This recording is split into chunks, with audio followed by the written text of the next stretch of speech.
Good morning students. हम कल हमने क्या पढ़ा था कोल के बारे में। ठीक है, अब different type of coal means coal के कौन कौन से प्रकार, जैसे पीट है, लिग्नाइट है, बिटुमेन्स है और एंथ्रासाइट है। ठीक है, पीट जो कोल है उसके चार टाइप हो गए, पीट, लिग्नाइट, बिटुमेन्स और एंथ्रासाइट। मैंने कल आपको बताया था कि कोल के अंदर मेन कौन कौन से होते हैं, कार्बन, हाइड्रोजन और ऑक्सीजन। कौन कौन से होते हैं, कार्बन है, हाइड्रोजन है, नाइट्रोजन और सल्फर कम मात्रा में पाए जाते हैं। मीन्स मेन तो कार्बन है। अब जिसमें कार्बन की मात्रा ज्यादा होगी वो उतना ही अच्छी क्वालिटी का कोल होगा। ठीक है, जिसमें कार्बन की मात्रा ज्यादा होगी उतना ही वो अच्छी क्वालिटी का होगा और एक्सपेंसिव भी होगा, महंगा भी होगा। जैसे पीट है, मैंने लिखा हुआ 60%, सी मीन्स कार्बन, 60% कार्बन है। लिग्नाइट में 70% कार्बन है, बिटुमेन्स में 80% कार्बन है और एंथ्रासाइट में 90% कार्बन है। ठीक है, तो इसका मतलब सबसे ज्यादा अच्छा कौन सा है, एंथ्रेसाइट क्वालिटी सबसे अच्छी है क्योंकि इसमें अंदर 90% कार्बन आइटम है। फिर उसके बाद में बिटुमेन्स है, फिर लिग्नाइट है और फिर पीट कोयला है। तो सबसे घटिया क्वालिटी का कौन सा हो गया, पीट कोयला हो गया, और सबसे अच्छी क्वालिटी का कौन सा हो गया, एंथ्रेसाइट कोल। ठीक है, उसके बाद में है formation of coal. Coal means ये कैसे बनता है, क्या है, काफी साल पहले मीन्स जो पृथ्वी है एक डेंस फॉरेस्ट थी, मीन्स घने जंगल थे इसके अंदर। लेकिन नेचुरल प्रोसेस की वजह से, जैसे बाढ़ आना, सूखे पड़ने, इन बाढ़ आने की वजह से क्या हुए कि ये जो जंगल है धीरे धीरे मिट्टी में दबते चले गए। जैसे मान लो बाढ़ आती है, तूफान आता है तो ये पेड़ पौधे उखड़ जाते हैं, गिर जाते हैं नीचे।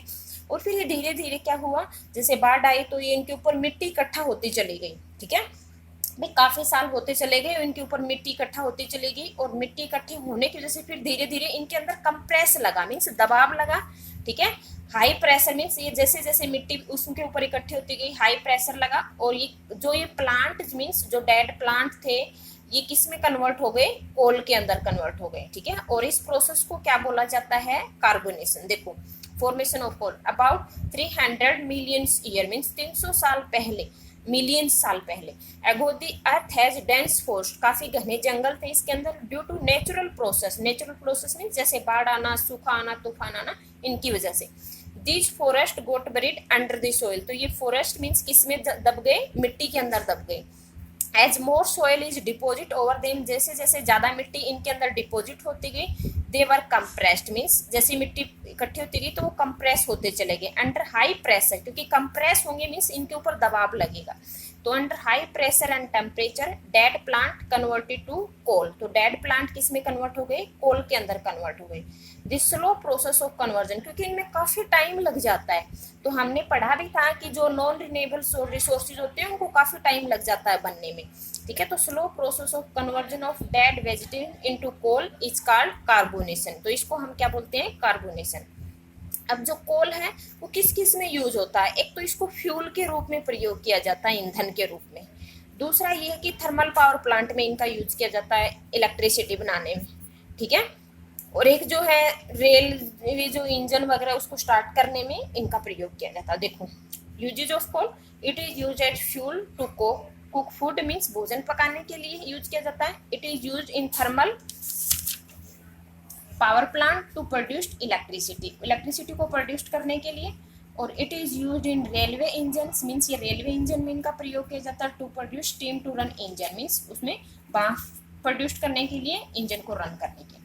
उसके बाद में है जो कोल जो बनता है वो उस मेथड कौन सा होता है, डिस्ट्रक्टिव डिस्टिलेशन। ठीक है, डिस्ट्रक्टिव डिस्टिलेशन। तो coal is formed destructive distillation. Destructive distillation क्या होता है कि कोई भी सब्सटेंस को absence of oxygen means oxygen की प्रेजेंस नहीं होनी चाहिए।